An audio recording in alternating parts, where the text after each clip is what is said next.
If a client is stressing about the yield so much, typically it's probably too late. If that's the case for your end goal, why do you stress about it so much at the start on the way to your end goal?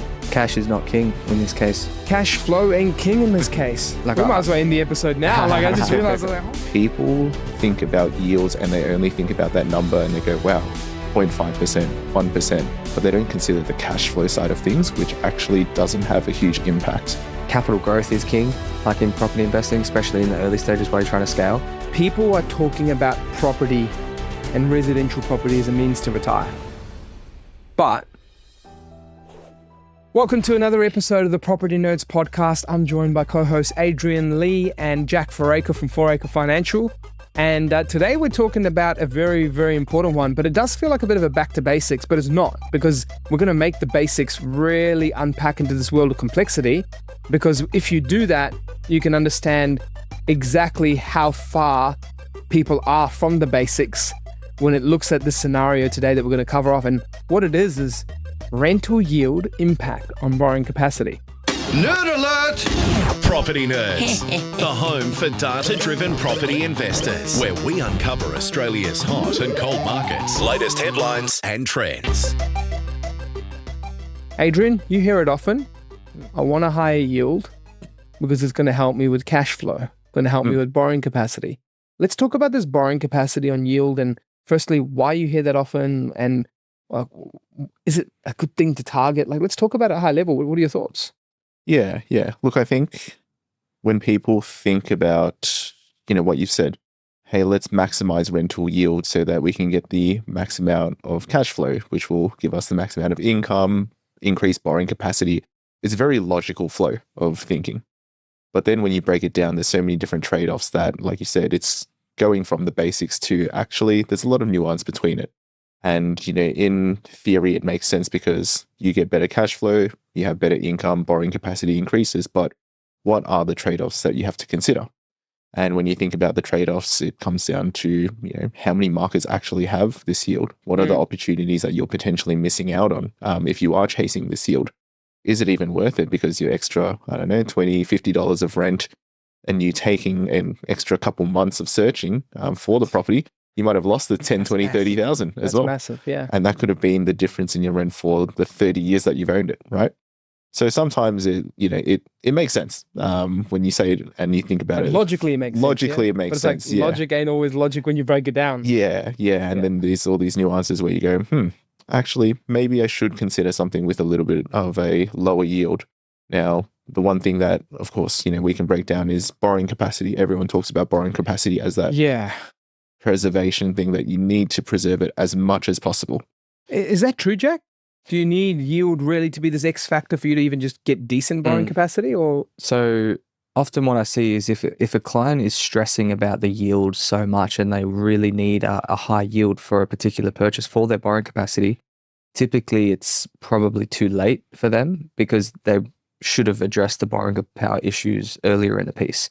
Is that because it doesn't make a difference? Well, it doesn't really make that much of a difference, man. Like 0.5%, 1% here or there, it doesn't translate to these massive numbers that people may think. Let's try and do some quick math. Because it's going to be simple. Math with a triple F. With a math, right? Just because it's calculators, no. This is the most savvy borrowing capacity tool out. The calc on the iPhone. But if we take a 750K purchase and we say we take a 4% yield, that is a rent amount of 30,000. But if we make that yield at 750K 4.5, a big 0.5% jump, that's 33,750. So it's $3,750. So, Jack, how much do the banks shade off rent usually? Call it 90. 90. So we'll go 10% off. So we'll go 90. And we're being generous because sometimes it can be lower than 90, right? Yeah, it's quite 80? common to do it at 90. Well, most lenders are at 80. Okay. But the amount of lenders that are shading it to 90 is increasing by the week. And then debt to income ratio. So this is a multiple of this income that gets added to your borrowing capacity. What should we use? 6? 5? Yeah. Okay, 6. Drum roll. A whopping $20,000, 250 in borrowing capacity increase. It's a difference between a good negotiator and not. Yeah, but does your game change, Adrian, if a customer comes up and goes, you know what, I need that yield. So instead of 750, we can get to 770.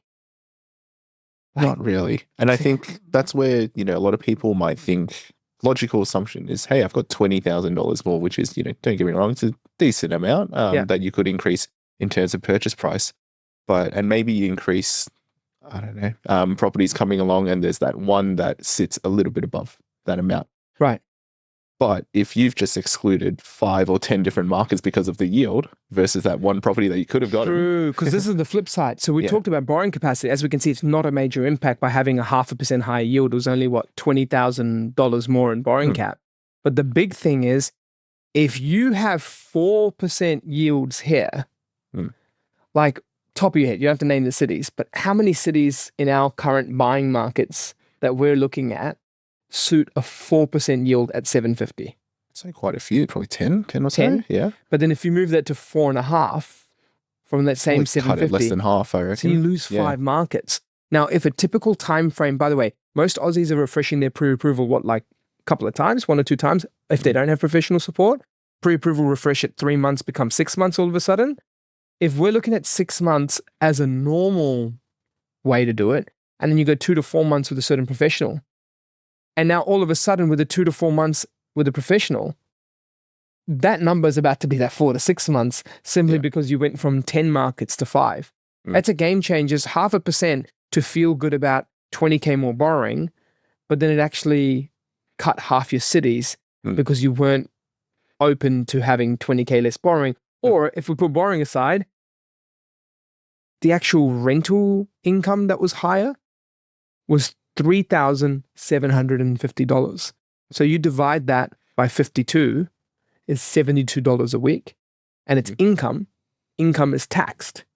So, in this case, gearing, but that's $50 a week probably after tax. So for $50 a week, you're willing to add multiple months to your search, half the cities that you choose from, and all for the hope that you think it helps your borrowing capacity, but it only increases at circa 20K. And you now lose all this money on the upside of the gain too. Because if you took 2-3 months longer to search in markets that we can forecast hotspot markets in, or high growth markets, and they're doing 1% a month, that's a circa $7,500 per month that you're losing out in growth from the purpose of trying to chase $50 a week in cash flow. That's wild. Cash is not king in this case. Cash flow ain't king in this case. We might as well end the episode now. I just realized, holy shit, just don't do that. Punchline, finish it here. Don't do that, please. Don't do that. No, I had a client send us a property in Broken Hill or something. It was like 250. It was like an 8% yield. I was like, mate, why? Like that rental income is not going to move the needle for you the way you think. And actually, capital growth is king, like in property investing, especially in the early stages while you're trying to scale. So yeah, it's not a... Well, you've touched on a really good point, which is people are talking about property and residential property as a means to retire. But residential property is a means to build wealth. And if you're happy with an inefficient portfolio, 3 to 4 residential properties can still get you a 6-figure passive income inefficiently, but it can get you that. And if you want to make it efficiently, it's unlikely residential property gets you the passive income to the highest dollar usage it could be when you end up debt-free and the value's here and the rent's here. And so, you can use that money in any way you want. Go in other vehicles, go to commercial, exit, downsize, whatever you want to do. But the main thing is, if that's the case for your end goal, why do you stress about it so much at the start on the way to your end goal? You know what I mean? Tune into our podcast for real-life case studies, the latest data, and even expert guidance on residential and commercial investing. It's everything you need to stay sharp, straight from the field. Make sure to like and subscribe to get insights that only we have. And now, let's get back into the show. Adrian, when it comes to scenarios for these yields, what do you think has created this high yield, high growth, high comfort, thought that every property needs to have this, everything on it? And if someone does have a smaller budget, maybe the yields do elevate, but do yields stick with the budget as the budgets go higher? What happens in those scenarios? Yeah, so I guess to break it down, the usual thing that happens when it comes to markets or properties increasing in price is yield compression, which is the higher the property increases in price, usually price growth outpaces rental growth, which means that yields compress. Now, this is very normal. Like this happens in every single market. If we talk about the most expensive places in Sydney, you're talking, 1-2% yields. So it's normal for that to happen. I guess the main thing to, commonly consider, and we actually did a bit of an exercise around this of comparing like 400K assets to 800K assets, dropping the yields. And I think the easy way to summarize it is people think about yields and they only think about that number and they go, wow, 0.5%, 1%. But they don't consider the cash flow side of things, which actually doesn't have a huge impact. Yeah. When you think about the fixed costs of owning properties, like your council, your water, insurance, all of these things, they don't scale 1-to-1 with property prices increasing. Boom. That's a big point. If you take two 500K houses at higher yields in comparison to $1 million house, the $1 million house still has the same council rates notice, and it might not be that much more. It says the same water bill, and again, it might not be that much more. And it also has one insurance policy, might be a little bit more, but not typically that much more. But yes, you get the two higher rents at the higher yield on the $1 million when you have 500K properties, maybe say a 5% versus a 3%. But that 2% now has to not only, be higher completely, but now it's not higher completely because if you look at it, it's now two sets of rates, two sets of water bill, two sets of insurance policy, two sets of maintenance on the kitchen, two sets of maintenance on the roof, two sets of bathroom maintenances, two sets of letting fee, two sets of routine inspections, two sets of vacancy, and that can all happen. Now, it's not to say that you're doing a bad decision by purchasing a 500 to 600K property. My last purchase for my own portfolio was 660K. But the idea here is that, like, if you have the $1 million, cutting it up isn't always the strategy that makes the most sense if you do look at it holistically with all the real numbers. Yeah. There's multiple things that you can look at when it comes to the budget. And the thing I think that also we get caught up in is we're comparing the $1 million budget with the 500K budget. And you're comparing two sides of things and the extremes. But there is the middle ground, right? Which is what we're kind of talking of, which is, you can stretch a little bit. Sure, prices go up a little bit, yields compress a little bit, but that's usually that middle ground where you don't have to compromise on both things. You don't have to go to one singular market that is in that 500K price point and the 4.5% yield. So there's the compromise between the both where you get the best of both worlds as well. I think there's a bit of a hangover from the COVID period because I've worked with a lot of buyers agents over the years. And during COVID, when we had 2% rates, like the marketing play was like, and the sales funnel was fully based around cash flow. Positive cash flow. Positive That cash was the flow, big this, blah, blah, thing. blah. Like, because literally you buy a 500K property, a couple $100 a week positive. And they would use this in their sales technique. And then as the rates went up, I started to like speak to these same buyers agents and they're talking about, we might have to change the way we're selling because like the cash flow thing, it's not really, you can't buy positive cash flow at 80% now. So yeah, I think it's still a bit of maybe there's a misconception from all of that during COVID and clients just aren't aware that it's not a thing anymore. It's a really good point you say that because Thank the you. amount of people that, no, thank you, you're welcome. You're welcome. That's actually a really good point. You got a really good point there because, it's the same thing when it comes to people going, I got an 800K budget. What can I get in Sydney? Wait, why? Oh, but I got a 600K budget. Can we get anything in Sydney? One bedroom unit? One bedroom unit, studio. Homebush West. But it clicks. Why are they saying that? Well, they're coming to a professional, they're open to buy nationally, but they're still saying that. I get it now. It's because they only experienced Sydney from 2011 to 2017. And I've now had this conversation. I just realized there's a common theme here too. Me being Indian, I have many Indian clients too, but we have clients from all over. And I noticed from the Southeast Asian clients and just the Asian clients that had migrated to Australia between 2010 to 2015, that client base bought their homes during that time. Yeah. And so when they bought their homes during that time, they don't have any history of data before that. They don't have any understanding of Brisbane and Adelaide and outperforming Sydney and Melbourne between 2000 and 2010. They don't have any data of Bundaberg being one of the top performers in the country between 2000 and 2006. They don't have all this data. And so for them, their only knowledge is, wow, I got a better life in another part of the world. I got a great job. I've been saving hard, working hard, and I saved and I bought my home for my family. And it was a lot of blood, sweat, and tears. And then all of a sudden, whoa, our money's doubled? You're telling me I can invest now? This is the greatest gift ever.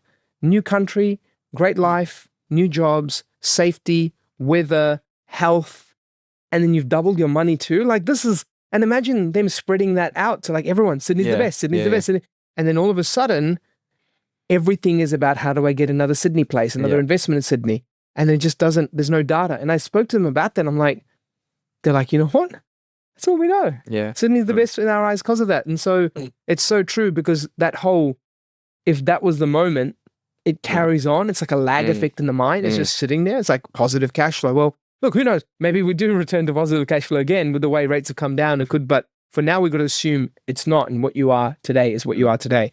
So then based on that, Adrian, this is the part where people's portfolio planning that you and the team do a lot of, visualization on. There's a curve. And this curve of passive income is this line like this for a target because inflation makes the target higher.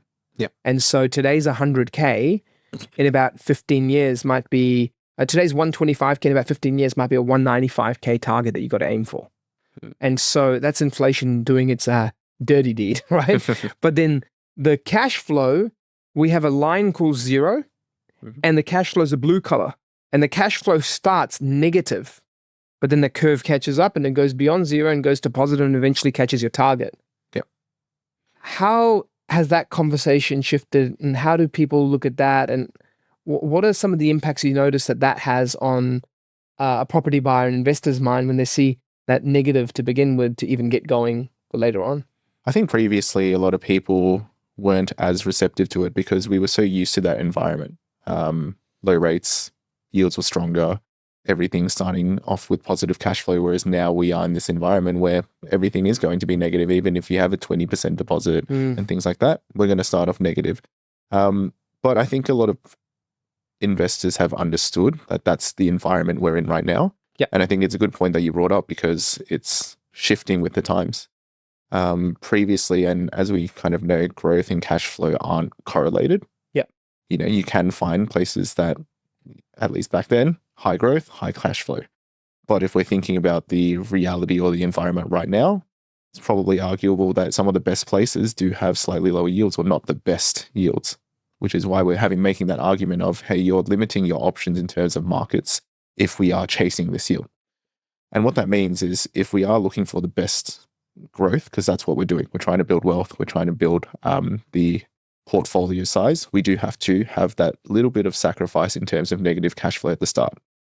But it does come around, as you've mentioned. It comes up to hit neutral, positive cash flow with time as you pay down debt, as rents increase, as rates potentially decrease as well.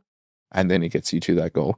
So I think it's becoming a lot more normalized now. A lot of people understand that's a sacrifice that you have to make to build up and get the best results for your portfolio later on. Absolutely. Temporary sacrifice, long-term gain. In short, $5,000 a year in additional rental income isn't as good as $70,000 extra of capital growth. That's it. And if you can get that growth because you had more cities to choose from, you had a faster purchasing time, you had more properties that you were open to, and your budget worked harder for you because you had a bigger budget to do multiple things, game changer.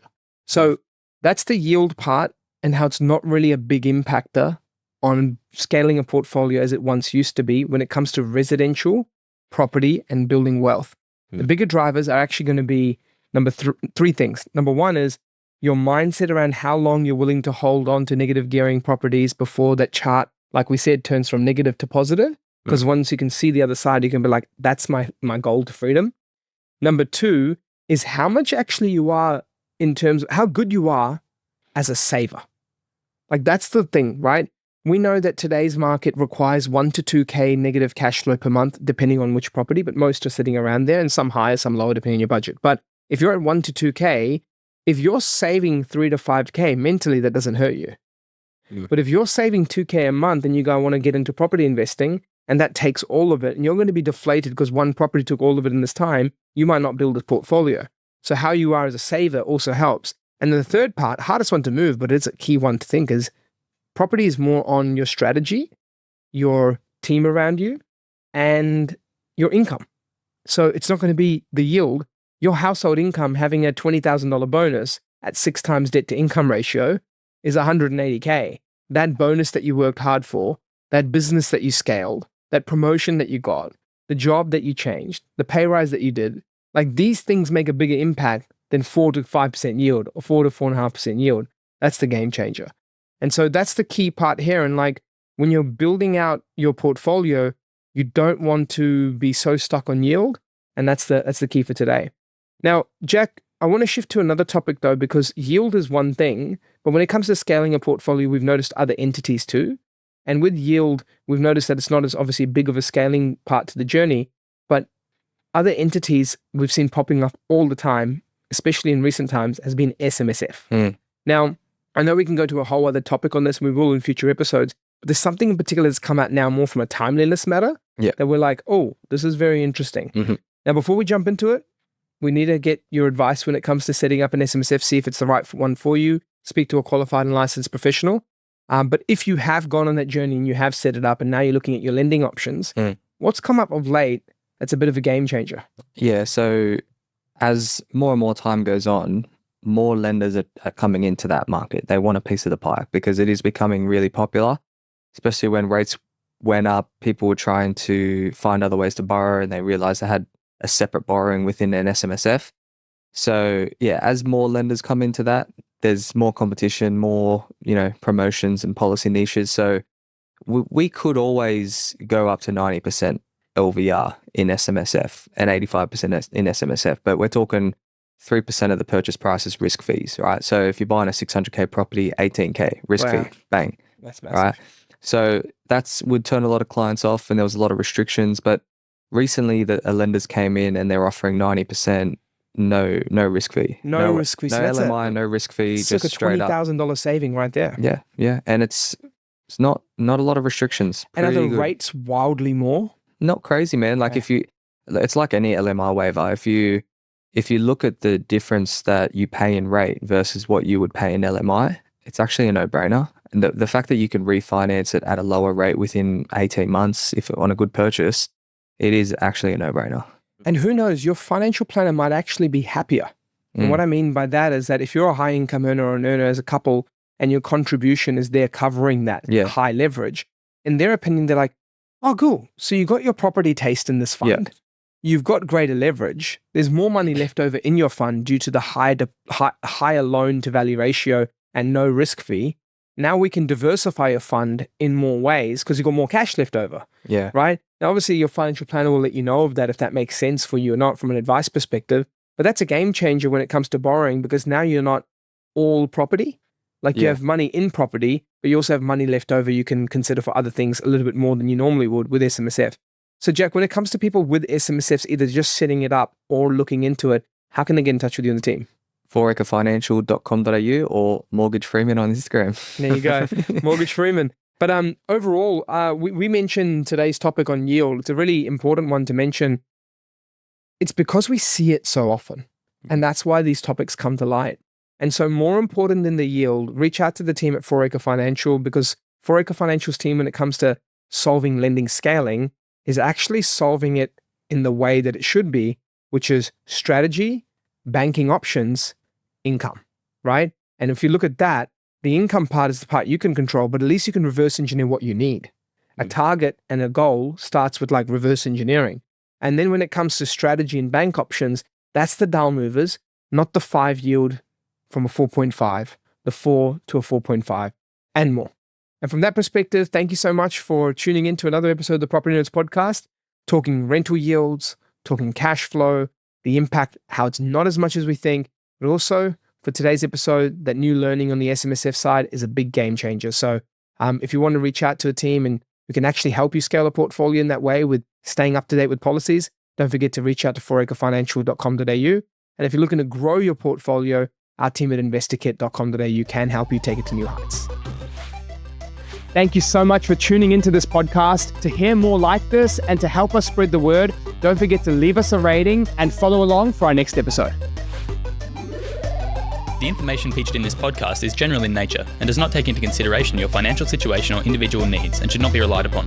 Before making any investment, insurance, tax, property or financial planning decision, you should consult a licensed professional who can advise whether your decision is appropriate for you. Guests appearing on this podcast may have a commercial relationship with the companies mentioned. Game over.